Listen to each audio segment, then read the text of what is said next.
मी नोकरीच्या मुलाखतीसाठी आले होते. मी बॉसच्या कॅबिनमध्ये त्यांच्या समोरच्या खुर्चीवर बसले होते. माझ्यासमोर बसलेला तो 50 वर्षांचा माणूस पर्सनल सेक्रेटरी पदासाठी मुलींची मुलाखत घेत होता. त्याच्या हातात माझ्या कागदपत्रांची फाईल होती, पण त्या माणसाची नजर फाईलऐवजी माझ्यावरच खेळली होती.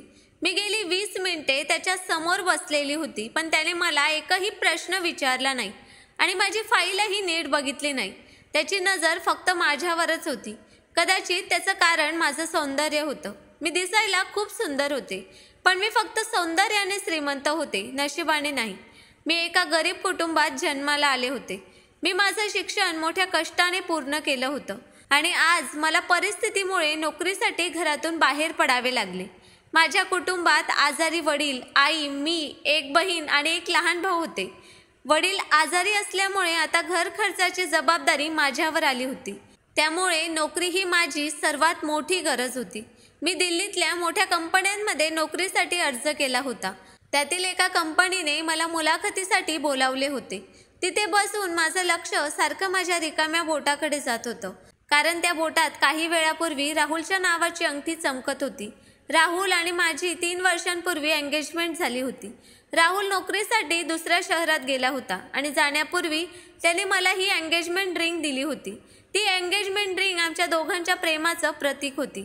आम्हा दोघांचे एकमेकांवर लहानपासूनच प्रेम होते. राहुलच्या घरची परिस्थिती ही माझ्या घरच्या परिस्थितीसारखीच होती. आम्हा दोघांच्याही खांद्यावर स्वतःच्या कौटुंबिक जबाबदाऱ्या होत्या आणि कौटुंबिक जबाबदाऱ्या पार पाडण्यासाठी आम्हाला नोकरी करण्यास भाग पडले. रात्री आम्हाला एकमेकांशी बोलल्याशिवाय शांतता मिळत नव्हती, पण ही गरिबी माणसाला काहीही करायला भाग पाडते. आज एवढ्या मोठ्या कंपनीत मुलाखतीला येण्यासाठी माझ्याजवळ चांगले कपडे नव्हते. त्यामुळे मी माझ्या बोटातली अंगठी काढली आणि माझ्या मैत्रिणीला पैसे आल्यावर परत घेईन असे सांगून ती अंगठी विकली. अंगठीच्या बदल्यात मला मिळालेल्या पैशातून मी स्वतःसाठी काही चांगले कपडे खरेदी केले आणि ते परिधान करून मी मुलाखतीला आली. मी त्या ऑफिसमध्ये बसली होती आणि एका सामान्य मुलीऐवजी त्या ऑफिसच्या मालकिनीसारखी दिसत होती. समोर बसलेल्या मध्यमवयीन माणसावर कदाचित माझ्या सौंदर्याने जादू केली असावी. त्याने माझ्यासमोर फाईल ठेवली आणि म्हणाला, "उद्यापासून तुम्ही ऑफिस जॉईन करू शकतात." त्याचे बोलणे ऐकून मी आनंदी झाले. मी विचारले की माझा पगार किती असेल. माझ्या प्रश्नावर त्याने माझ्याकडे बघत हसून चेकबुक उचलले, त्यावर काहीतरी लिहिले आणि तो चेक माझ्याकडे दिला. तो म्हणाला की तुझ्यासारख्या सुंदर पर्सनल सेक्रेटरीला मी ॲडव्हान्स पगार देतोय. मी आनंदाने त्या चेककडे पाहिले आणि चेक बघितल्यानंतर मला धक्काच बसला. तो 3 लाख रुपयांचा चेक होता. मी आश्चर्याने त्या कंपनीच्या मालकाकडे बघत होते. मी यापूर्वी कुठेही काम केले नव्हते. माझा अनुभव पूर्णपणे शून्य होता आणि माझे शिक्षणही काही विशेष नव्हते. माझ्या सौंदर्याचा विचार करूनही हा पैसा मला खूप जास्त वाटत होता. एसीच्या खोलीतही मी घामाने भिजत होते, कारण तो चेक माझ्या अपेक्षेपेक्षा खूप जास्त होता. काही वेळ माझे मन अस्वस्थ होते. मग मी त्या व्यक्तीकडे पाहिले जो माझ्याकडे उत्सुक नजरेने बघत होता. मी म्हणाले, "सर, मला अजून कामाचा काहीच अनुभव नाही आणि हे मी तुम्हाला आधीच सांगितले आहे. तुम्हाला सर्व काही शिकवावे लागेल." माझ्या बोलण्यावर तो अर्थपूर्ण हसला आणि सिगारेट तोंडाला लावत म्हणाला, "काळजी करू नको, मी तुला खूप काही शिकवेन." त्याच्या बोलण्याने मी गप्प बसले आणि उठून खोलीतून निघून गेले. ऑफिसमधून बाहेर पडताना मी खोल विचारात हरवून गेले होते. भला कोणता मूर्ख नवीन मुलीला 3 लाख रुपये पगार देऊ शकतो? तर फक्त मी सुंदर आहे म्हणून. याशिवाय मला इतर कोणतेही कारण समजू शकले नाही, कारण मी बहुप्रतिभावान नव्हते किंवा मी कोणताही संगणक अभ्यासक्रम केलेला नव्हता. याच विचारात मी घरी पोहोचले. तेव्हा माझी बहीण पल्लवी घराचा दरवाजा उघडून माझ्याकडे आशाळभूत नजरेने बघू लागली. जेव्हा मी सर्वांना आनंदाची बातमी सांगितली तेव्हा सर्वजण आनंदाने किंचाळले. त्या चेकच्या काही पैशाने मी माझी शॉपिंग केली, कारण आता मला ऑफिसला जायचे होते, तेही एका मोठ्या कंपनीच्या पर्सनल सेक्रेटरीसारखे. मी दुसऱ्या दिवसापासून रोज ऑफिसला जाऊ लागले, पण मला या गोष्टीचे खूप आश्चर्य वाटत होते की 1 आठवडा झाला होता तरी मला अजूनही समजले नव्हते की मला या ऑफिसमध्ये काय काम करायचे आहे. मी दिवसभर माझ्या बॉसच्या ऑफिसमध्ये बसून राहायचे. मला लॅपटॉपवर काहीही शिकवले गेले नाही किंवा माझे बॉस त्यांच्या मीटिंगबद्दल माझ्याशी काही बोलले नाही. मला असे वाटले की जणू मी एक सजावटीचा तुकडा आहे. मी आठवडाभरानंतर बॉसला सांगितले की सर, तुम्ही माझ्याकडून कोणतेही काम का घेत नाही? मी इथे बसायला थोडी ना येते. माझे बोलणे ऐकून तो माझ्या दिशेने आला. मीही माझ्या खुर्चीवरून उठले. तो आला आणि माझ्यासमोर उभा राहिला आणि म्हणाला, तू तर माझ्या खूप कामाची आहेस. स्वतःला एकदा आरशात बघ. जर मी तुला माझ्या ग्राहकांसमोर असे नेले तर ते मला ऑर्डर देणार नाहीत का? तुला पर्सनल सेक्रेटरीचा अर्थ माहीत आहे का? असे म्हणत तो माझ्या जवळ येऊन माझ्या डोळ्यात बघू लागला. मला त्याचे हे बघणे खूप विचित्र वाटले. मी लगेच 2 पावले मागे हटले. तरीही तो माझ्या जवळ आला आणि हळुवारपणे म्हणाला, एक पर्सनल सेक्रेटरी अशी असते की तिला पाहून समोरच्या व्यक्तीचे भान सुटते आणि करारावर सही करतानाही त्या माणसाची नजर आणि लक्ष पर्सनल सेक्रेटरीकडेच असते. हिरा शोधून सादर केला तर त्याची किंमत चांगली मिळते. हे सांगताना त्याने माझा दुपट्टा काढला आणि माझे केसही मोकळे केले होते. जणू मी बेशुद्धच झाले होते. तो माझ्या अगदी जवळ उभा होता. मी लगेच मागे सरकले. त्याचे ते निर्लज्ज डोळे मला अस्वस्थ करत होते. मी पटकन माझा दुपट्टा स्वतःहून घेतला आणि कॅबिनच्या बाहेर आले. ऑफिसमधून बाहेर पडले आणि थेट घरी गेले. कदाचित हे काम मी समजत होते तितकं सोपं नव्हतं. आज माझ्या बॉसने असा निर्लज्जपणा व्यक्त केला होता की माझे हृदय धडधडणेच विसरले होते. मी ठरवले होते की मी ॲडव्हान्समधून जे पैसे खर्च केले आहेत ते थोडे थोडे वाचवून मी ते बॉसला परत करीन आणि बाकीचे पैसे आईकडे ठेवले आहेत तेही मी त्यांना परत आणून देईन. मला आता त्या ऑफिसमध्ये काम करावेसे वाटत नव्हते. माझ्या दृष्ट मालकाचा कोणता वाईट हेतू होता ते आता मला समजले होते. पण घरात प्रवेश करताच मला कोणीतरी पाहुणे असल्यासारखे या संभाषणाचे आवाज येऊ लागले. जेवणाच्या खोलीत प्रवेश करतात काही अनोळखी लोक चहा पीत बसले होते. समोरच्या टेबलावर अनेक खाद्यपदार्थ पडलेले होते. आईने हसत हसत माझी ओळख करून दिली. माझी दीदी त्यांच्या समोर बसली होती. माझ्या आईने मला मिठाई खायला दिली आणि पल्लवी दीदीचे नाते निश्चित झाल्याचे सांगितले. हे ऐकल्यानंतर मी माझ्या बॉसबद्दल सर्व काही विसरले होते.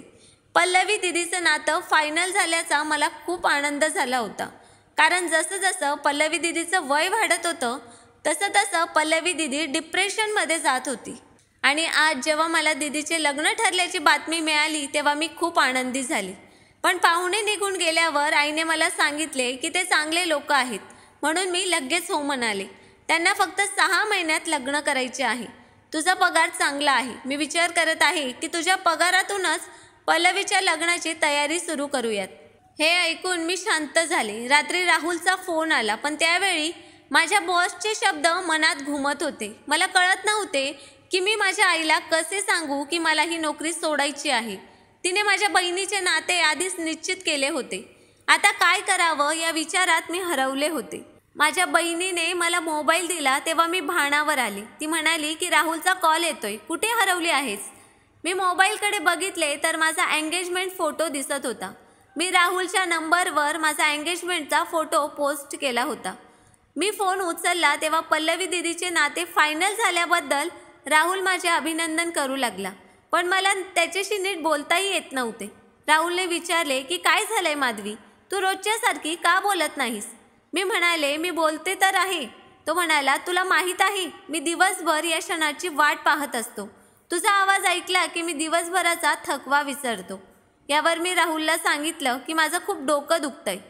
माझ्या डोकेदुखीबद्दल ऐकून राहुल कदाचित अस्वस्थ झाला असेल. तो म्हणाला ठीक आहे, तू आराम कर, उद्या बोलूया. राहुलने फोन बंद केला. तो माझ्यावर खूप प्रेम करतो हे मला माहीत आहे. परदेशात जाण्यापूर्वी तो मला भेटायला आला होता.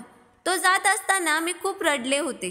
त्याचेही डोळे ओले झाले होते. पण तो मला गप्प बसवत होता. तो म्हणाला माधवी, तू जर अशी रडत राहिलीस तर मी जाणार कसा? कृपया हसत हसत माझा निरोप घे. पण मी माझे अश्रू रोखू शकले नाही. मी म्हणाले 6 वर्ष कमी नाहीत. मी राहुलकडे बघितलं आणि विचारलं तू राहू शकणार का माझ्याशिवाय 6 वर्ष? या माझ्या प्रश्नावर त्याच्याही डोळ्यात अश्रू आले. पण त्याने लगेच आपले अश्रू पुसले आणि म्हणाला म्हणूनच मी तुला माझ्या नावाने सोडत आहे. आता तुला गमावण्याची भीती नाही. परदेशात जाणे ही माझी मजबुरी आहे. मला माझी परिस्थिती सुधारावी लागेल. असे म्हणत तो माझ्या खोलीतून बाहेर जाऊ लागला. पण त्याने मला नकार दिला. तो म्हणाला तू बाहेर येऊ नकोस. मी विचारले का? तर तो म्हणाला मला तुझ्यासमोर जायचे नाही. तुझ्या डोळ्यातील अश्रू पाहून मला स्वतःवर नियंत्रण ठेवणे कठीण होईल. त्याच्या आवाजात खरंच ओलावा होता. मग तो लगेच खोलीतून निघून गेला. मी 2-3 दिवस ऑफिसला गेलेच नाही.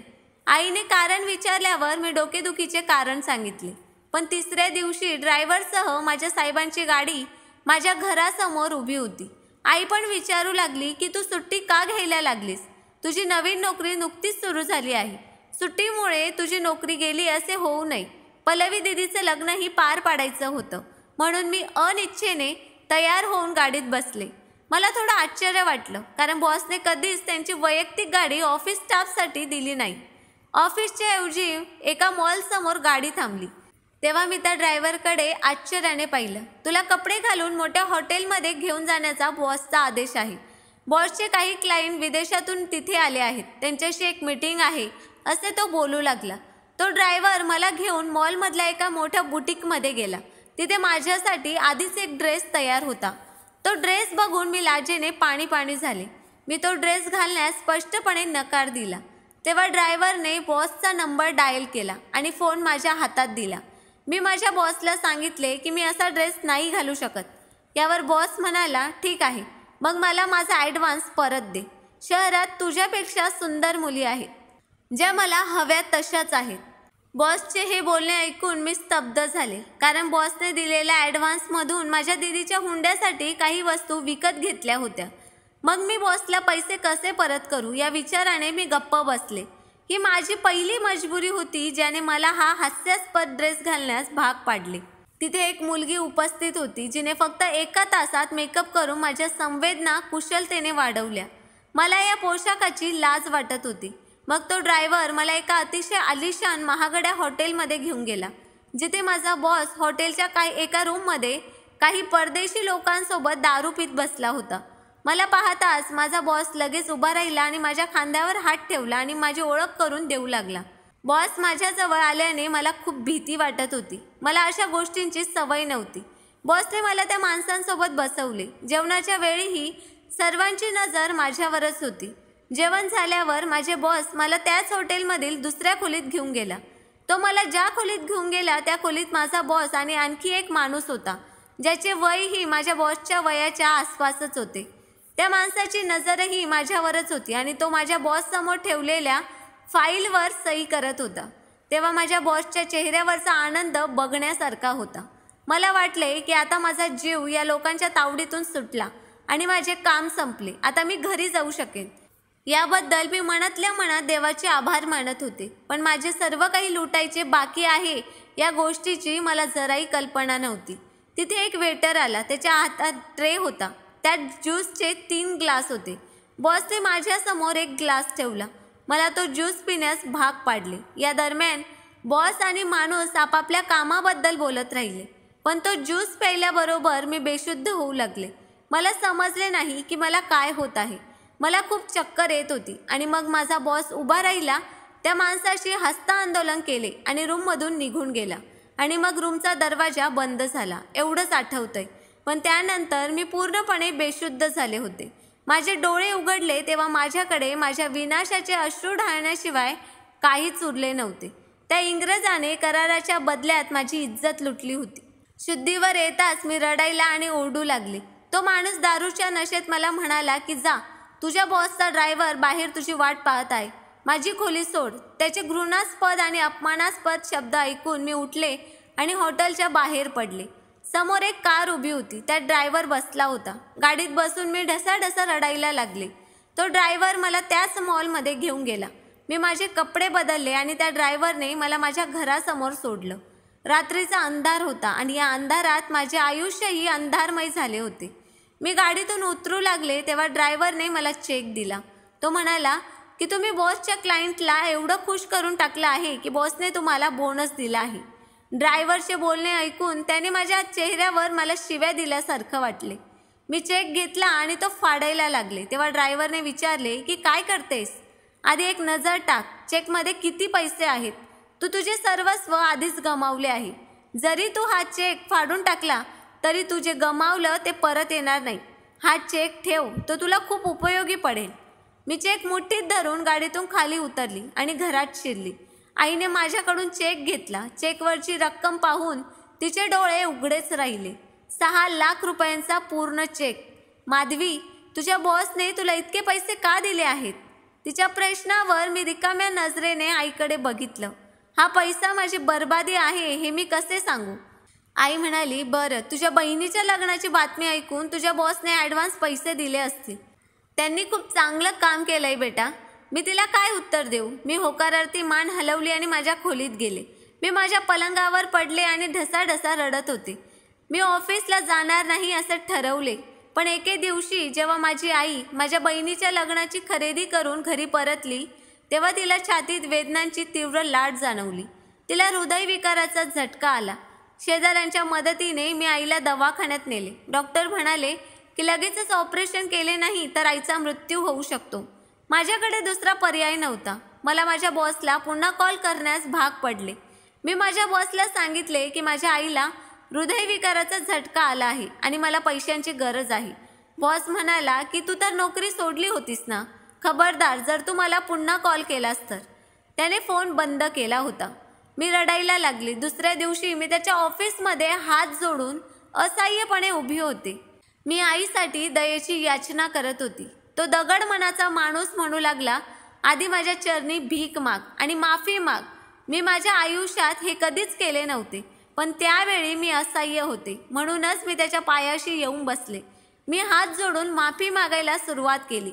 त्याने त्याचा चेहरा माझ्याजवळ आणला आणि तो मोठ्या तिरस्काराने सांगू लागला की मी कोणाला एक पैसाही विनाकारण देत नाही. त्या दिवशी तू हॉटेलमध्ये बेशुद्ध अवस्थेत जे काही काम केलंस ते आजच्या नंतर पूर्ण शुद्धीत केलेस तर मी तुला श्रीमंत करीन आणि तुला तुझ्या आईचे ऑपरेशन करायचे असेल तर तुला माझे सर्व म्हणणे मान्य करावे लागेल आणि करारपत्रावर सही करावी लागेल. मग माझ्या आदेशाशिवाय तू माझे काम नाकारू शकत नाही. त्याने तो कराराचा कागद माझ्यासमोर ठेवला आणि म्हणाला, त्यावर सही कर. मी तुला तुझ्या आईच्या ऑपरेशनचे पैसे देतो. याशिवाय मी तुला आणखीन पैसे देत राहीन. तो करार नव्हता, गुलामगिरी होती, पापाचा संग होता. पण त्यावेळी माझ्याकडे मार्ग नव्हता. माझी आई जीवन मरणाच्या दारात उभी होती. अश्रूंनी भरलेल्या डोळ्यांनी मी त्या कागदाकडे पाहिलं. माझ्या सन्मानाच्या अंत्यसंस्काराबद्दल सर्व काही 3 वर्षांच्या करारामध्ये लिहिले होते. थरथरत्या हातांनी मी त्या करारावर सही करू लागले. राहुलचा चेहरा माझ्या डोळ्यासमोर दिसू लागला. पण त्यावेळी माझ्यासाठी आईचा जीव सर्वात महत्त्वाचा होता. मी त्या कागदपत्रांवर सह्या केल्या. त्या दिवशी माझ्या आतल्या मुलीचा मृत्यू झाला होता. त्या व्यक्तीच्या चेहऱ्यावर एक राक्षसी हास्य पसरले होते. मी माझ्या डोळ्यातील अश्रू पुसले आणि म्हणाले, आता मला पैसे द्या. मला माझ्या आईचे ऑपरेशन करायचे आहे. तो म्हणू लागला, एवढी घाई कशाला? तू माझ्यासोबत हॉटेलमध्ये चल आणि माझा ड्रायव्हर तुझ्या आईच्या ऑपरेशनचे पैसे हॉस्पिटलमध्ये जमा करेल. ऑपरेशन होईपर्यंत तू माझ्यासोबत राहशील. त्याच्या बोलण्याकडे मी ओल्या डोळ्यांनी बघत होते. असा दगड मनाचा माणूस मी माझ्या आयुष्यात बघितला नव्हता. मी त्या व्यक्तीचा इतका तिरस्कार करत होते की जर ते माझ्या हातात असते तर मी त्याचा जीवच घेतला असता. माझ्या आईसोबत हॉस्पिटलमध्ये असलेल्या बहिणीला मी फोन केला आणि सांगितले की पैसे तुझ्यापर्यंत पोहोचतील. आईचे ऑपरेशन सुरू करावे. मला एका महत्त्वाच्या मीटिंगला जायचे आहे. एवढेच सांगून मी फोन कट केला आणि माझ्या त्या बॉसबरोबर हॉटेलमध्ये गेले. त्या रात्री माझा दृष्ट बॉस माझ्या शरीराने त्याची वासना पूर्ण करत राहिला आणि माझ्या लक्षातही आलं नाही की माझी आई हे जग सोडून गेली होती.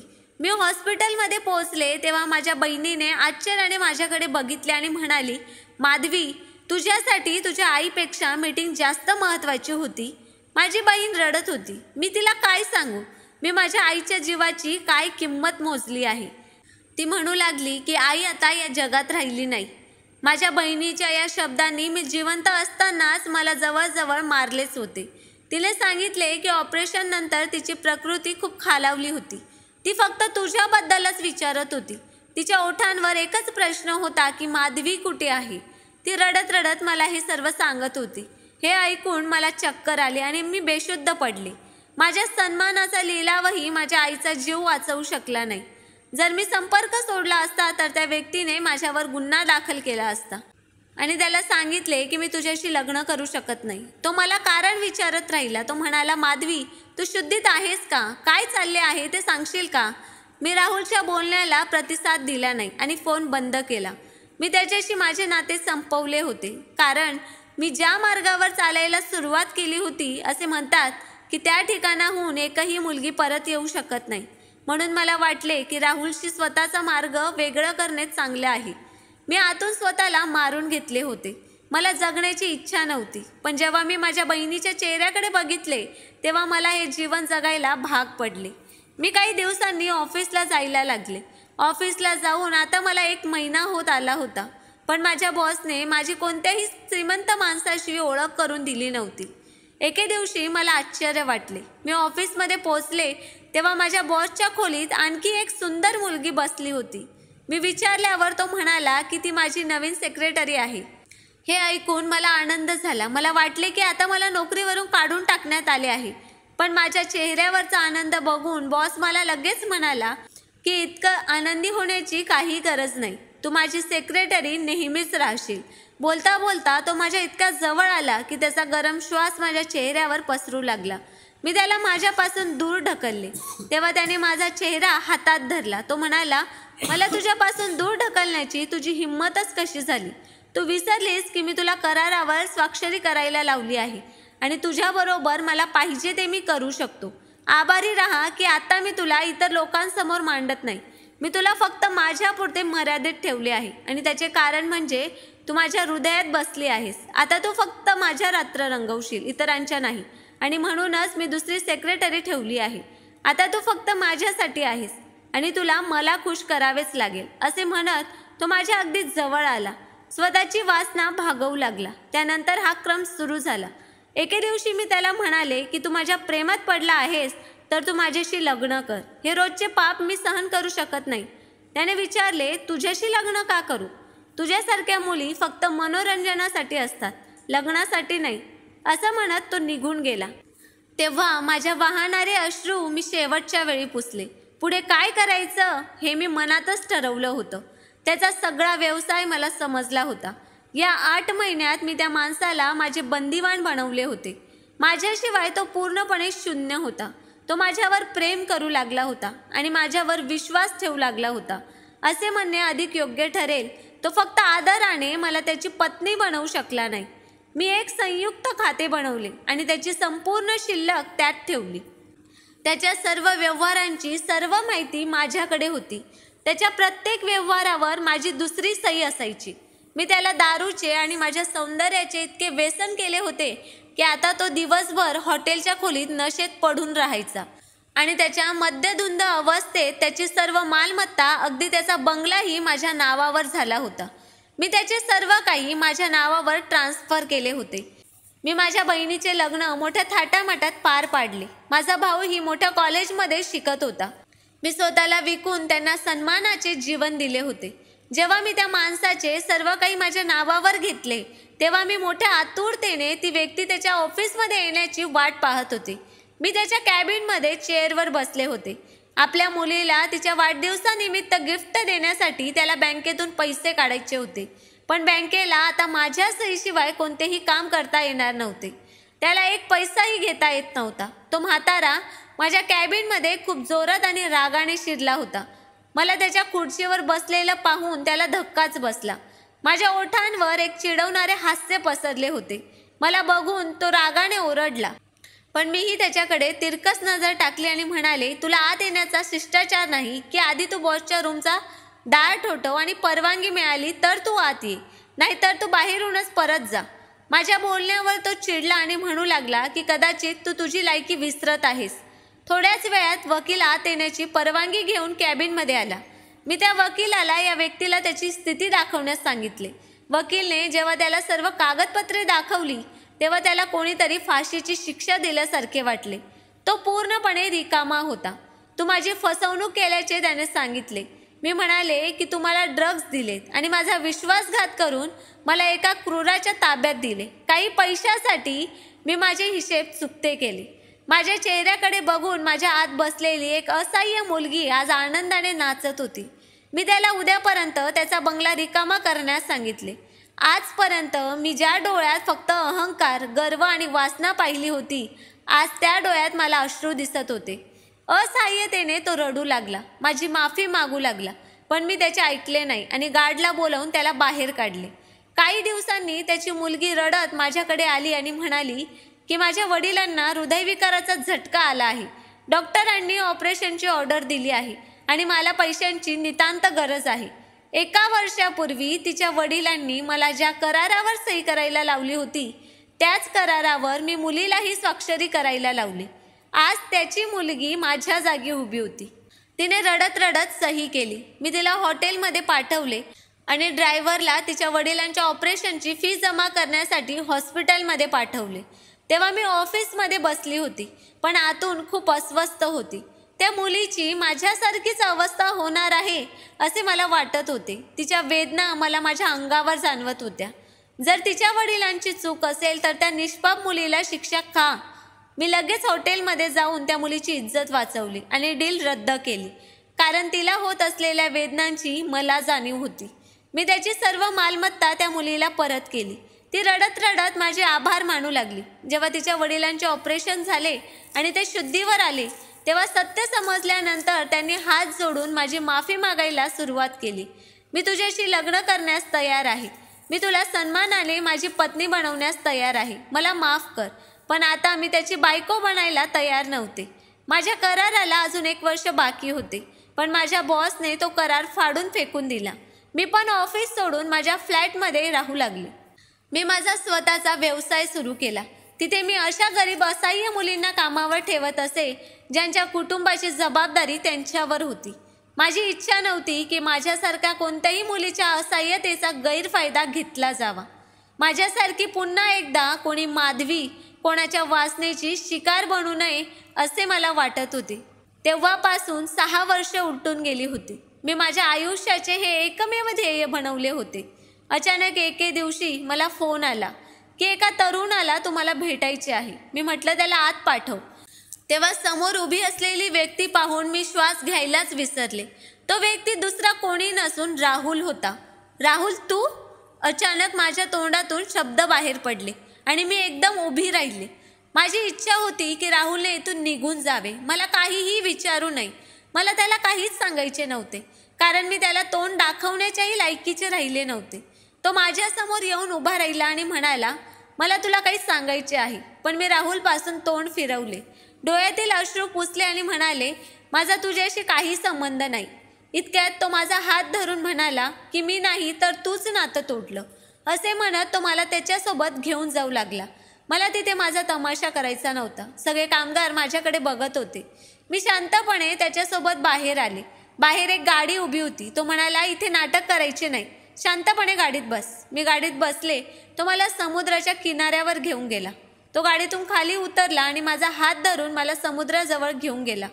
तो म्हणाला, मला सांग असे काय झाले की तू माझा जगण्याचा हक्कच हिरावून घेतला आणि माझ्याशी असलेले प्रत्येक नाते संपवणे तुला इतके सोपे झाले. वाईट परिस्थिती कोणावरही येऊ शकते, परंतु कोणीही आपल्या प्रियजनांशी असे करत नाही. राहुलचे बोलणे ऐकून आज खूप वर्षांनी मी ढसाढसा रडत होते.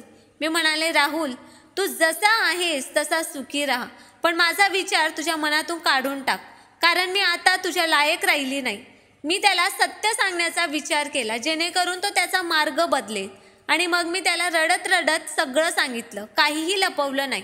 मी जे काही बोलले ते तो शांतपणे ऐकत राहिला. मग तो म्हणाला, हो मी मेलो होतो ना, तू हे मला आधी का नाही सांगितलेस? हे तुझे प्रेम होते का? तू एकदाही माझ्यावर विश्वास ठेवला नाहीस. इतरांसमोर हात जोडून तू का उद्ध्वस्त झालीस? आज पुन्हा तो माझ्या वाहत्या अश्रूंना हाताने स्पर्श करत होता. तो म्हणाला, ठीक आहे, या सर्व गोष्टी सोड.